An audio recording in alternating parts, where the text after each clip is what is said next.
Hello everyone, my name is David Key. And I'm Michael Mensah. And today we're presenting an educational kit to detect signs of depression and anxiety. So our target audience were 6 and 15-year-olds, teachers, gym coaches, and everybody who has a certain matter to this situation. So for starter, why this topic is important, we address this towards kids who are dealing with things and they feel like they don't know how to truly represent themselves or ask help.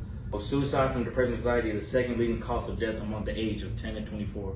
Our objectives is to help teachers and peers understand signs that help them be able to detect an issue that somebody may be dealing with. We're also trying to spread awareness around the world and decrease suicides amongst children and kids in school, middle school, and early high schools, in hopes to increase mental health and have students not be afraid to ask for help.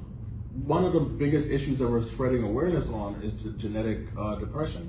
Depression can be triggered mostly from one's environment, what one goes through back at home, what put yourself into school, after school, any program that they're into. However, on rare occasions, depression could be genetic. Depression could be passed down from a parent to children. It becomes detrimental when depression, being genetic, is triggered during the early stages of one growing up. Around the adolescent stages or early teenage years, most people in this group have no idea what depression is. And it's easy for one to it's hard for one to recognize the signs of what is actually going on. So the first thing we want to say to detect early signs is there's a difference from depression and anxiety, which up here we have two examples of depression and anxiety and some of the symptoms that you can see to be able to detect the signs. And just being aware and observing behavior change on a daily basis is a must to know if someone really isn't their true self.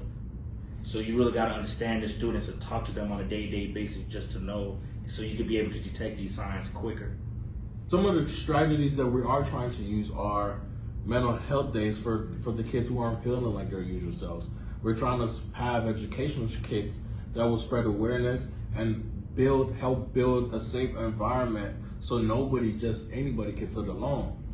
We're also trying to have anonymous tents where to train professionals for students, where a student can be entrusted to an adult knowing the fact that no matter what information you're given, it will always be under anonymous.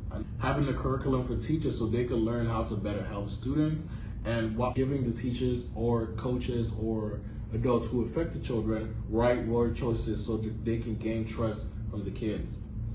We have detecting acronym. Normally, adolescents and teenagers around the age from 6 through 15 find it hard to recognize what they're going through.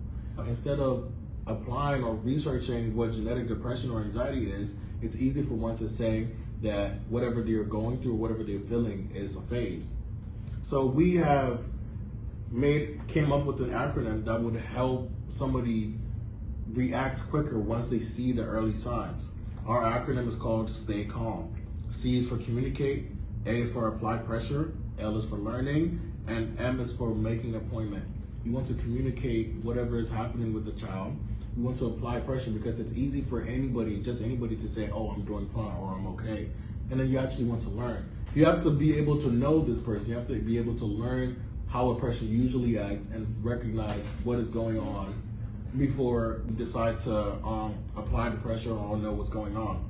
After we learn all of these stages, we make an appointment. Making an appointment is with the guidance counselors or trained professionals who can actually help these children. Thank you for your time.